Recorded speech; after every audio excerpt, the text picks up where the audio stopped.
El pasado 22 de julio del 2024 se presentó el libro, El insomnio y sus criaturas, en el Café y Espacio Cultural, Penas de Amor.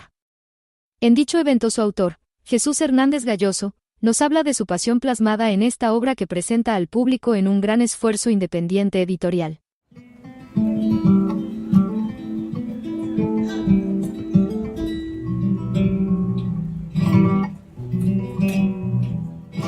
Para el comienzo, y para dar el primer paso con el pie derecho, se presentaron los guitarristas flamencos de Acoustic Guitar Duo que tocaron parte de su fabuloso repertorio.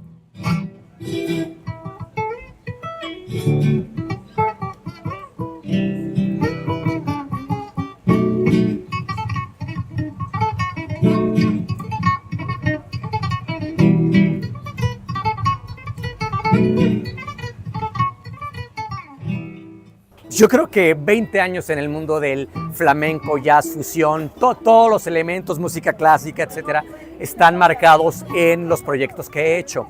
He tenido varios, he tocado el piano, he tocado percusiones, he hecho música para ballets de flamenco, para compañías de flamenco, etcétera. Por lo tanto, este proyecto continúa en esa línea, por lo tanto es mi proyecto, es un dueto de guitarra acústica, y lo hago en compañía de mi queridísimo amigo y colega Ricky.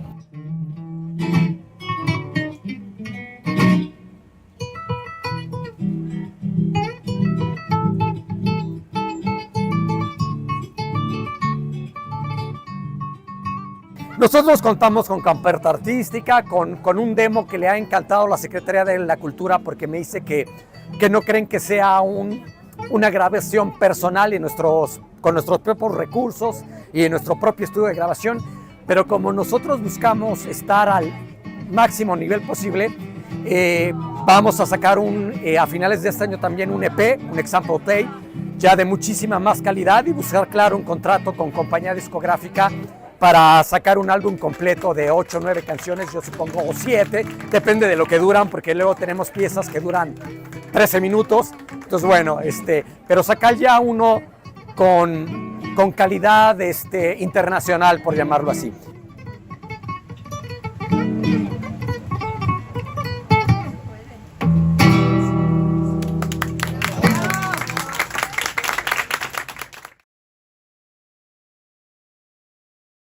Pues es muy grato estar en esto que se planteó desde el formato mucho más como una tertulia, como una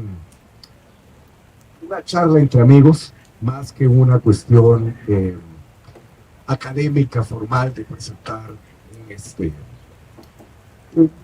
eso, ¿no? Con ponencias, un libro. Bueno, el libro sí es un compendio de relatos, de ningún modo es poesía. Intenté primero hacer una especie de cuentos cortos, pero no son cuentos cortos, son relatos muy breves, en un estilo de narrativa, y la temática es muy variada. Puede hablar, pues habla mucho de la Ciudad de México, habla de algunos personajes entre mitológicos o históricos que a mí me han cautivado como personalidades. Y aquí yo diría que utilizando el estilo de distintos maestros que han sido para mí inspiración, uno de ellos, para mí muy importante, se llama Ramón Gómez de la Serna. Y Ramón Gómez de la Serna tiene un libro en el que hace unas supuestas autobiografías de distintos escritores. Por ejemplo, de Jack London,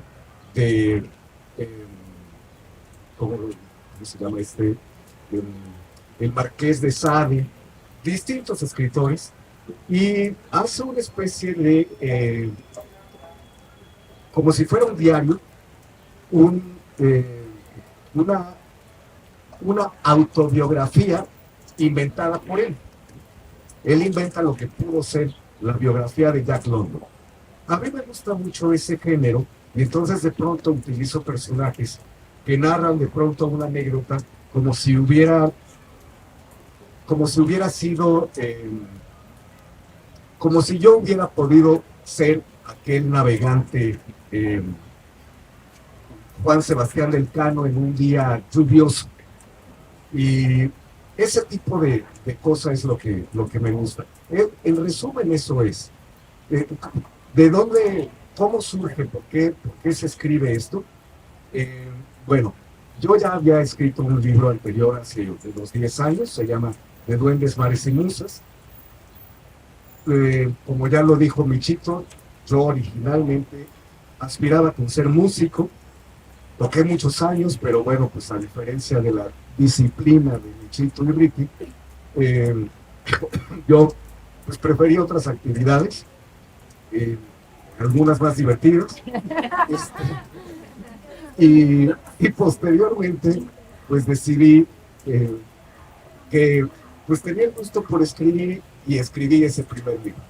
Pasaron 14 años, porque esto fue en el 2010, y Elba, que es mi pareja y la persona que amo, insistió el año pasado en que pues, plasmara esto, ¿no? Y aquí mi queridísimo amigo, compañero Martín Sánchez, compañero en el CETIS donde trabajo, él también me inspiró en que desde hace, bueno, nos conocemos hace 6 años, pero hace unos 3, 4 años, llegó mostrándome un primer libro suyo, pero la impresión de su más reciente libro. Y me pareció muy, muy motivador.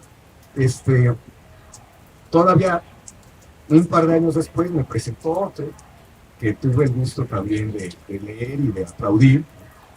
Y dije, bueno, pues es que sí es cierto, porque yo no estoy publicando. Y le pregunté cómo lo había hecho,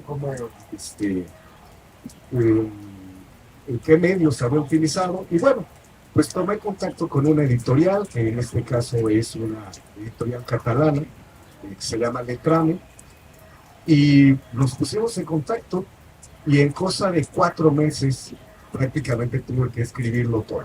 Presentamos ya al bandolero mayor, Martín Sánchez Morales, escritor. Yo lo admiro mucho en este corto tiempo que llevamos de conocernos. Yo en el CETIS, donde él ya daba clases, llegué apenas hace casi 9 años. Y nada más nos saludábamos, hola profe, ¿cómo estás? Y de repente ya nos fuimos haciendo amigos, y yo lo considero con mucho cariño un muy buen maestro. Pero además, cuando veo sus libros, que ha escrito poesía, que ha escrito ensayo corto, que hace dramaturgia, tiene obras de teatro, pues digo, profesor, no me queda de otra más que decirte, pues tú eres el líder aquí de todos estos bandoleros de la docencia, el líder eres tú, ¿no?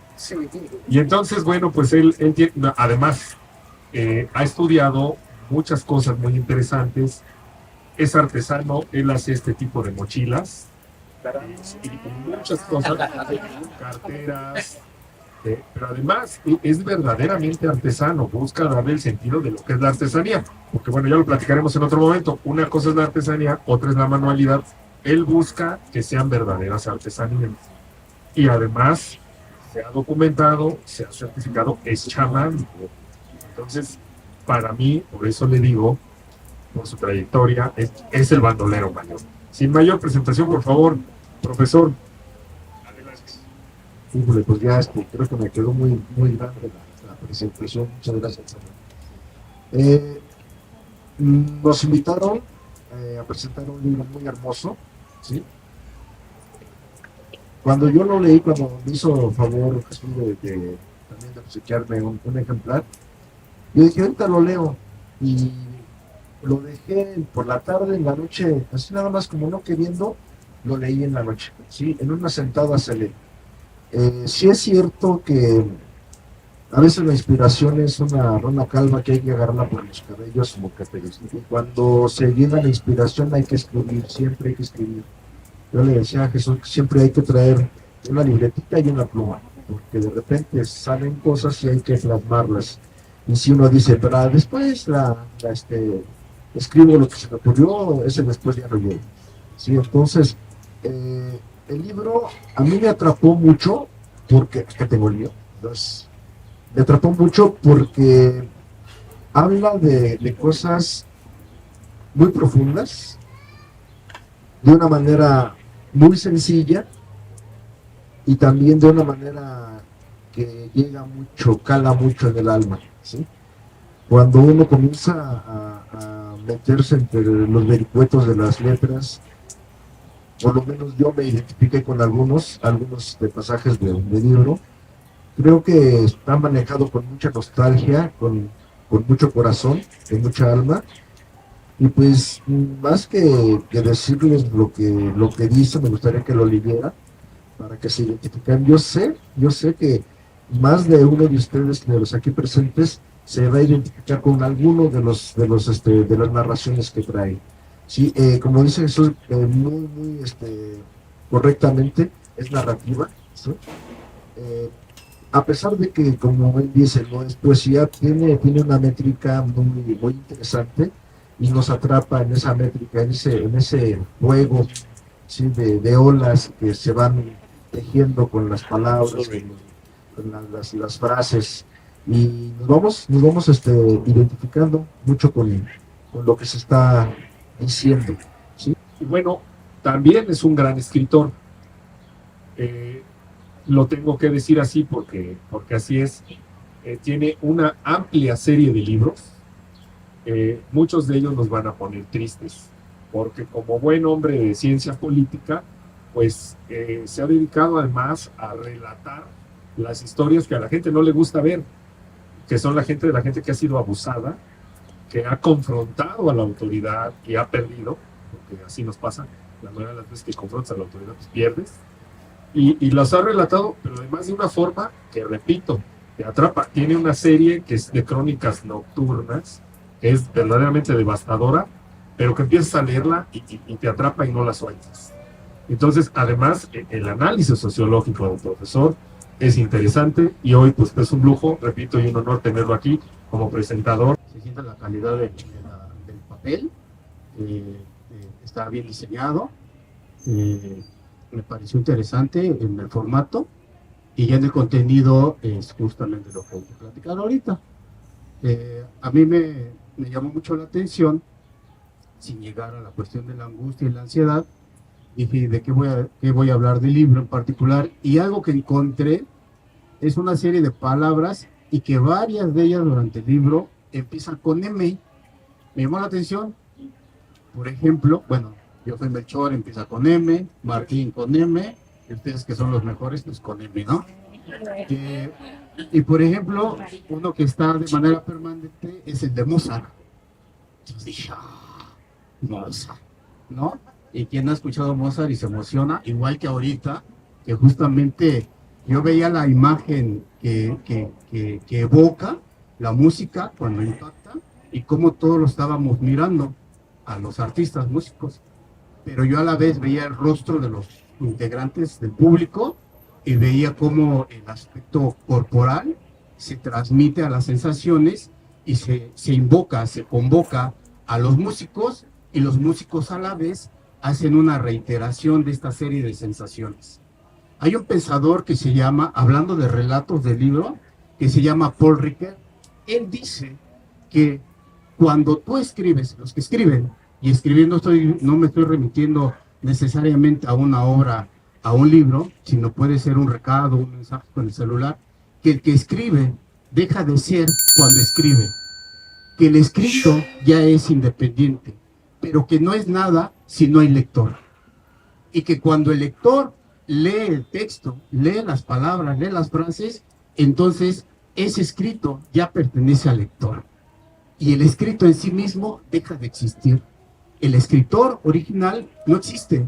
Sin embargo, hay otro pensador que se llama Manuel Levinas, que dice sobre la alteridad, dice, tú puedes estar con el otro aunque el otro no te conozca. Cuando tú estás con el otro y el otro no te conoce, tú estás contigo mismo, y tú eres suficiente para estar con el otro. la evocación que hice hace un rato cuando el profesor caminaba sobre la banqueta para entrar a la escuela, estábamos con Levinas. Y sin embargo, no conocemos a Levinas. Estábamos en este juego del ser, en este juego de la palabra, y como citó el profesor Martín, en este juego del alma. Y esto nos invocó en este instante la cuestión musical. Por lo pronto, yo las tengo interpreté. Hay otro filósofo que se llama Michel Foucault, y él es arrebatador. Él dice que el poder es la probabilidad de poder controlar al otro. Y yo digo que cuando se logra una obra, en este caso el libro o la música, nos puede estar controlando, pero de una manera mágica, de una manera de estar con el otro, de compartir. Y en este sentido, quiero agradecer la invitación de estar en esta mesa y también agradecer al público, porque hay una frase que dice, hablando de la docencia, que el profesor sin alumnos no es nada. Y en este caso, nosotros sin ustedes no somos nada. ¿A quién le estaríamos hablando? Todo el libro me costó trabajo. Elba es, en este caso, testigo y cómplice de cómo lo fui escribiendo. Y la verdad es que durante esos 4 meses entras en una oscuridad muy, muy rara. O sea, no es nada sencillo ni nada grato, realmente, entrar en el infierno. O sea, sí hay cosas luminosas, pero definitivamente el viaje de la escritura sí es, y vuelvo al asunto de Fausto, o hablaría de Virgilio, que viaja a los infiernos, sí es comprometerte y confrontar mucho tu vida, ¿no? Por otro lado, aquí también intentaba, pues, no hacer una copia de mis referencias, ¿no? De Alfonso Reyes, de Ramón Gómez de la Serna, de Borges, de Cortázar. O sea, había un ejercicio de fondo y forma. Entonces toda la experiencia creativa implica mucho desgaste. Al final es muy placentero. Cuando tienes la obra, pues es muy disfrutable. Pero entonces no te podría hablar de un texto en específico, sino que todo sí tiene un halo de esperanza, porque sí, la idea es no dejar este mal sabor de boca, pero sí todo tiene un trasfondo angustiante, como también decía la palabra del profesor Melchor. Y aquí me permitiría yo leer un fragmento muy breve, y es este de Caleidoscopio, porque en mi infancia siempre hubo caleidoscopios en mi casa. Y tiene mucho que ver con el instante, porque si han jugado con un caleidoscopio, que es este cilindro con espejos que hace figuras, recordarán que de pronto a uno le gustaba mucho una figura y dices, ¡eso! Pero le movías tantitito y ya se te había desaparecido. Y entonces intentabas ahí como que tratar de recuperar la figura, pero era imposible. Y entonces era que tenías que conformar con ver otras, con ver nuevas, ¿no? Pero entonces utilicé la figura del caleidoscopio, porque es esa sensación de que todo es inaprensible, de que todo es fugaz, todo es pasajero, y eso es angustioso. Es placentero, pero es doloroso. Entonces aquí digo, caleidoscopio. Fue a través de un caleidoscopio que aprendí lo imposible que es regresar a un momento querido. Absurdo el anhelo de permanecer en él, a riesgo de quedar petrificado como un ingenuo que ha mirado a los ojos a Medusa. Las figuras cambian dentro de ese cilindro de espejos y no vuelven. Es un parpadeo. En un parpadeo se pierde el encuentro del instante. Lo supo Fausto, entre arrebato y angustia. Le resultó claro al aliento entrecortado. Lo vivimos todos cuando el sueño termina y queda la sensación de que algo nos ha sido robado. Es un placer que sobre todo el arte sea el que nos une, ¿no? Y el poder conocerlo en esa faceta. Además, aprovechando las nuevas generaciones aquí presentes, también agradecer un libro escrito, porque yo sé que estamos en un mundo diferente en el cual hacer un libro impreso es caro y sabemos, pero tenemos también la conciencia para poder darle un valor. Uno de mis libros, y sobre todo que se tradujo en una película, El nombre de la rosa, ustedes lo recordarán, hacía referencia a etapas muy oscuras, etapas en las cuales la conciencia no se podía despertar en las sociedades precisamente porque la lectura era el medio, el conocimiento es lo que te abría a cada persona para crecer, para saber. Y en ese libro narra cómo en aquellas épocas oscuras, para que todos lo recordemos, en esas épocas oscuras era un delito, era un pecado y solo los padres, los curas en los monasterios tenían accesos, pero también restringidos y clasistas. Entonces, yo agradezco, sé que estamos en una etapa en la cual tenemos que valorar cada cosa, pero creo que en este caso, un libro creo que tiene mucho valor y va a tener mucho valor, ya sea que para algunos prefiramos hacerlo en la manera así impresa, que por cierto he de decir que para las nuevas generaciones no hay como leer así físicamente y no en un celular para mejorar la redacción y la ortografía. Se tenía que decir y se dijo. Gracias. O sea, si en el poder económico no es posible un tiraje de 1000 ejemplares, que es lo que la imprenta generalmente pide. O sea, puede sacar 100, 200, 300, pero se incrementa mucho el precio. Conviene mínimo 1000. Mientras más tiraje sea, disminuye un poco el precio. Y la dificultad no es esa. Bueno, ya si se rebasa la economía, la otra dificultad es la distribución. En los medios independientes es de uno mismo es el que trabaja. Y depende de las amistades cercanas, de los familiares, y son los que la adquieren en un primer momento. No hay un público cautivo como las grandes empresas lo tienen, y en ese sentido sería como la tercera dificultad. ¿En qué instante el público lo hacemos que se acerque si no lo tenemos cautivo? Las grandes empresas sí lo tienen. Y entonces en los medios independientes esa sería como la tercera gran dificultad.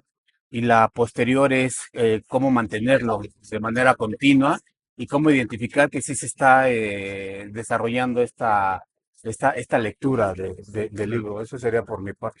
Y aparte, básicamente, eh, el trabajo de hacerlo independiente, pues es la puerta que nos dejan a los escritores, porque desgraciadamente las editoriales, la mayoría son tiburones, ¿no? Entonces, al escritor le dejan las migajas de lo que uno hace y las editoriales son las que ganan con el trabajo de uno. Entonces, yo creo que a pesar de que es un poco difícil irnos por la libre, por la situación de editoriales independientes, es más factible para el escritor tener un acercamiento con los lectores, porque sí somos carne de cañón para las grandes editoriales.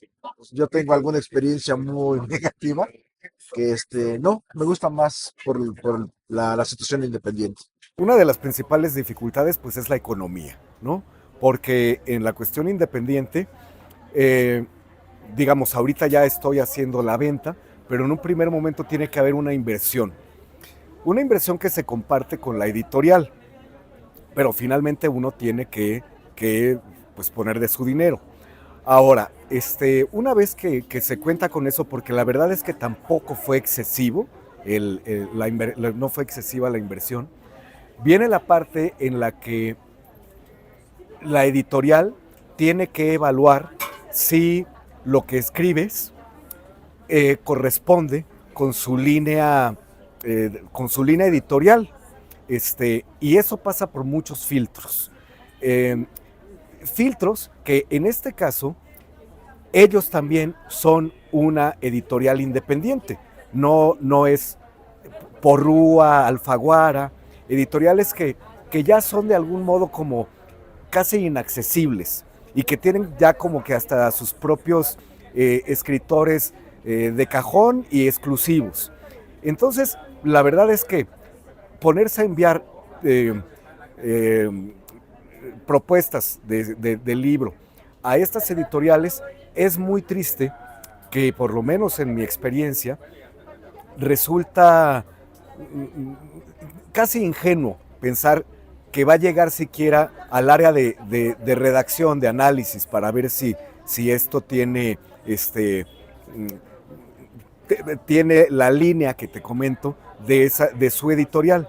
En cambio, aquí es curioso porque, y aquí sí tendría que agradecer a las cuestiones de Google y de la red, que ven tus hábitos. Desde un punto de vista puedes decir, estamos bajo el imperio también de las grandes cadenas de internet, no solo las cadenas de enlace, sino pues de las plataformas, ¿no? Y de Google y de Yahoo y etcétera, etcétera. Y puede ser diabólico también esta cosa de cómo descubren todos tus hábitos, estás bajo el foco, pero en una de esas resulta que te mandan anuncios de cosas que te pueden interesar. Y entonces llegó a mí de modo fortuito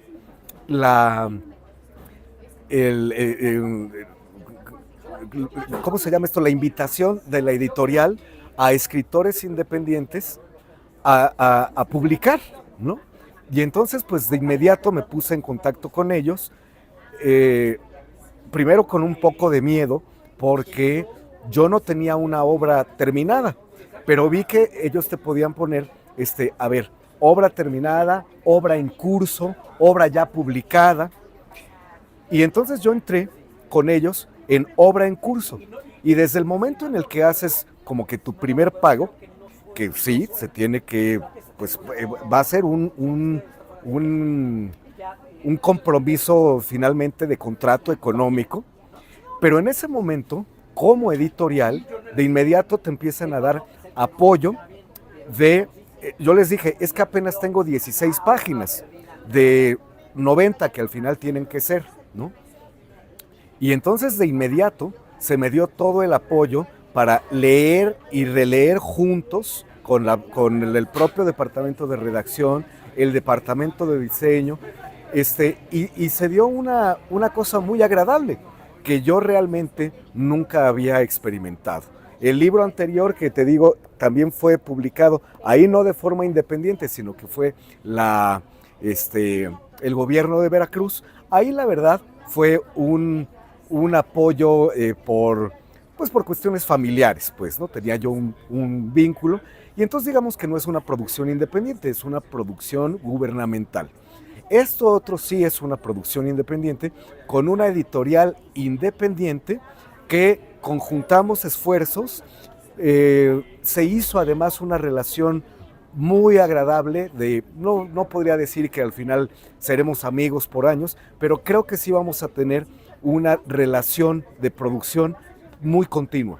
Yo esperaría poder estar publicando por lo menos cada 2 años, y ojalá pudiera ser cada año.